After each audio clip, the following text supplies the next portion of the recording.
sa fresh damo. Kapal ng damo, no? Maganda yan.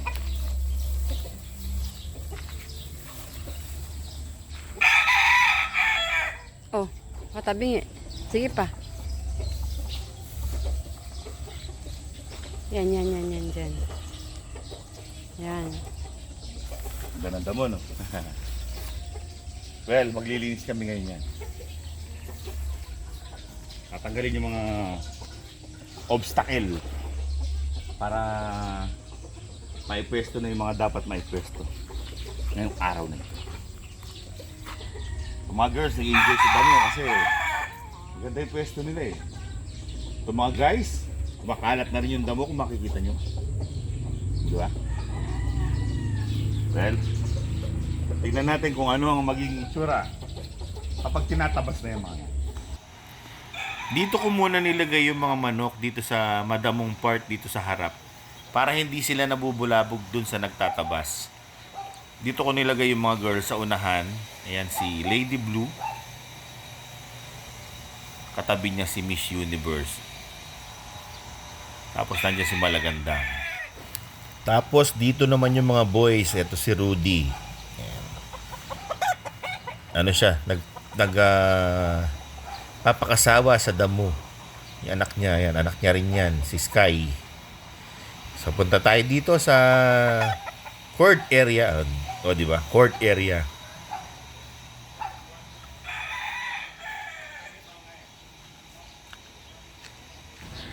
Guys, tatanggalin na to. Tama ba? Yes. Yes, yo. We're going to tanggalize this one. Tanggalize? Tanggalizing. Yeah. Moving.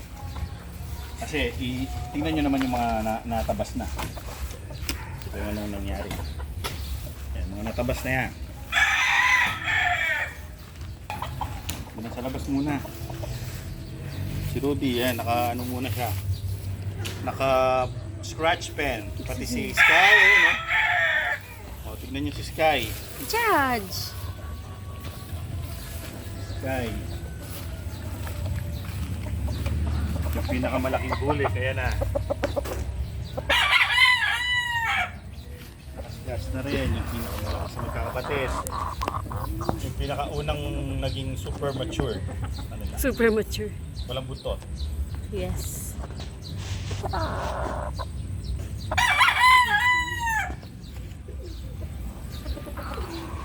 Saan may lilipat? Tara, lilipat na natin dun muna sa labas. Kasi nabubulabog sila. Kaya dahil ihakakot lang dito. Patutuyuin, tapos unti-unting papausukan para sa mga lamok. Okay. Mataboy yung mga lamok. Okay. Let's go. Alam niyo mga kaibigan, ang pangarap ko doon sa breeding ko kay Rudy tsaka kay Magandang Dilag, maka-anim man lang sana ako ng tandang. 13. Yan ang resulta. Kailangan madali ang pagsasaayos para maitulos na sila kasi nagtatandangan na, oh.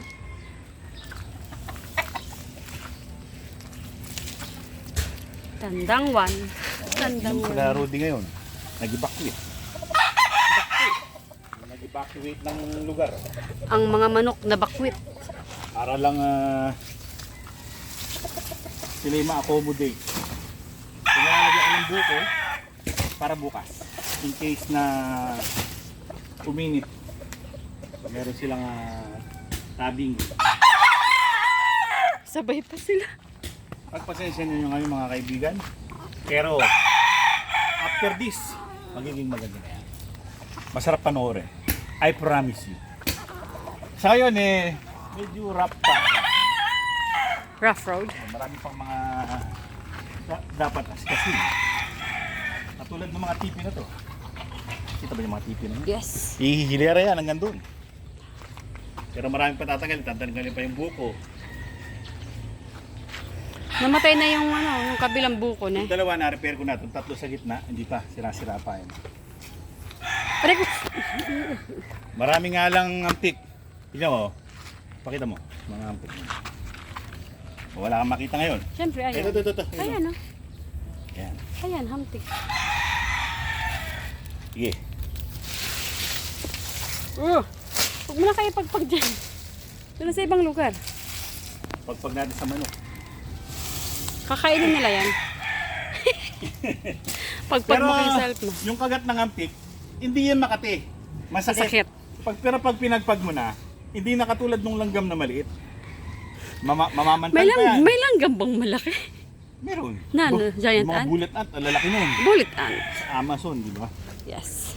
Yung nilalagay sa kamay ng mga tribu yun eh. Yung mga hampik, kakagat lang sila, masakit. Pero hindi makati. Yung maliliit na pula, napakakati. Ang tawag sa inyo? Ano? Hamtik. Ibuk. Hamtik in Tagalog. O, taga yan o. Sa amin. Sa inyo. Hantik. Hampik, yung luma yun eh. Hantik yun eh.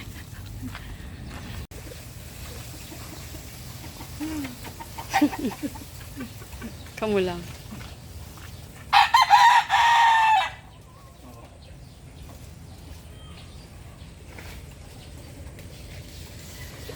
In case na pumatake yung araw,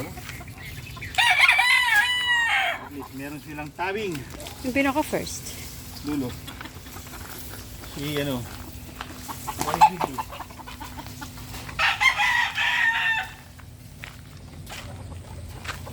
Si Lady Blue.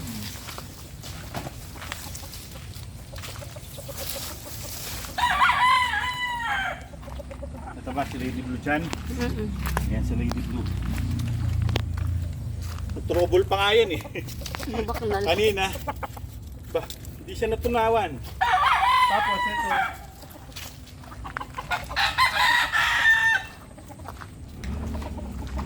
Lagyan kong tubig kaagad. Pagkakuha ko sa kanya, meron siyang parang sinusuka na yung kinain niya. May buhangin, maraming buhangin. Siguro marami yung nakain niyang buhangin. Tubig, pinlash ko yung ano. Ginanong ko tapos minamassage yung pao. Suka niya lahat ng kinain niya. Yun. Ayun na, okay na. Sa awa ng Panginoon eh, okay na. Ayun na. Salamat naman. Kala ko eh. Ayun, naka-recover na. Iba talaga pag may ganito. Pag hindi natunawan yung alaga, buksan mo lang yung bibig. Pasok mo to, squirt mo ng tubig. Tapos pasukahin, igaganon mo. Ititel. Kailangan may sample pero siyempre hindi ko na kinakuhanan kasi nga dahil sa nabigla na ako. Shocking. Kaya immediate. Yun. Pa-flash mo lang yung laman ng butsi niya. Papasukan mo ng tubig. Igaganon mo, Kukuha rin yung kamay ko. mo. Sige, yung kamay ko. Patiwarik. Oh. Tapos imamassage mo yung butsi papalabas. Oh. Yung laman ng butsi papalabas doon sa ano niya. Pero Isusuka dahan-dahan niya. lang, syempre. Oo. Pasok ng tubig, flash na naman. Pasok ng tubig, flash na naman. Hanggang sa clear na yung lumalabas, wala nang laman. Yun, maya-maya makaka-recover na. Bukas okay na yan. Yan, Nagtaka ako, hindi niya kinain yung pagkain niya, pero matakaw yan. Yan pala, puro buhangin yung laman ng butsi. Nagbara na. Nagbara na doon sa pasokan papunta sa Gagawa balon-balunan. sana siya ng sarili niyang lugar. Semento na lang kulang, may bangin na siya. Ay, naku. Ayan, okay na. Pero medyo ano pa? Malungkot. Malungkot pa. Buti na lang, meron tayong ganito kaagad. Okay yan. Lipat tayo sa Ano to, kung nag-aalaga ka, parang necessito to. Sa mga hindi natunawan. Ayan, may tubig lang siya. May hose. Yung lalagyan na ng ketchup to eh. Tapos bili ka ng hose na para sa motor. Malagay mo, siksik mo lang. Yun na. Malambot kasi to. Hindi matalim yung edge niya kasi goma. Pero kapag plastic to, mababakbak yung lalamunan ng alaga mo. So yan, hindi na tatamaan ng araw yan. Naka-secure na. Kahit humangin, hindi yan matatanggal yung takip. Ito yung Project 101. Project 0101. Yan, hindi malinis na. Dati madilim dito, di ba mga kaibigan? Maraming saging, may mga mahogany. Maliliit pa lang na mahogany. Ayun, tinapyas na yung mga unwanted. Kasi dikit-dikit yung mga halaman. Pero ito hindi naman nakakasama, no? Sa mga halaman. Bagkus makakabuti sa kalahatan. Kasi kung sila nahihirapan sila, dikit-dikit yung halaman. Hindi sila lumalaki, sisiksikan. Pero ngayon, yung mga atis, ayan, yayabo ngayon sila. Makakarami ka ng bunga. Di kasi dati, ang kakapal nung ibang Tapos halaman maibok. eh. Yung Mahamtik. bayabas, yung mangga na ano, Mahamtik. hindi, may manggang ano, yung bunga niya hindi masarap eh. Yun. Yan, oh. Ito na ang buko. Kukuha na naman ang ubod bukas. Mga kaibigan, kung meron kayong alam na recipe, bukod sa lumpiang sariwa, sa ubod, Yan yung kinain ng ano, ulang. comment naman para mailuto. Yan yung kinain ng uwang. Ay hindi, dito kinain ng uwang, ano to, sariwa to. Ayan. Yung kasing Pero irapa yan eh. kasama namin nagtatabas, yung kaibigan namin na nagtatabas. Ano siya, yung superstitious siya, superstitious. Pero siya mga ariya. Kaya binalatan niya muna to, hindi na muna niya tinanggalan. Iuhuli niya daw kasi, siguro dahil pagkain. Inunan niya na muna yung mga hindi pagkain. Uhuli niya. Yes. Yan, mga apis na to. Siguro may isang pipi dito na pwede sa doon. Bali tatlong pipi pa. 1, 2, sa dulo, 3. Sa Excuse dulo. me. Ayun sila ano, sila Pangalawang bunso. Bradley tsaka yung bulik na pangalawa. Ang gaganda nitong pangalawang bulik na to, tingnan niyo.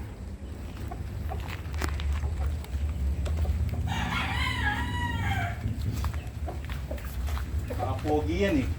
Dahil baga pre-range yan sila. Kinulong lang ngayon dahil sa nag-aayos nga na lugar. Pero actually, ano yan sila? Pre-range. Nakakawala yan sila. Talaga. Diyan muna kayo. Well, mga kaibigan, pasensya na kayo at hindi natapos ang aming ginagawa sa bidyong ito. Sapagkat napakaraming gawain eh. Gusto ko sanang tapusin eh. Pero hindi pa. So pagpasensya ninyo na muna kung pangit pa yung lugar. Promise naman na papagandahin namin para pag nanonood kayo ng video namin eh, masarap panoorin. Sa akin hindi masarap panoorin. Ganyan. Nagkalat ang kung ano-ano. Diba? Soon. Well, mga kaibigan, maraming salamat sa inyong pagsusubaybay. Hanggang sa susunod na episode.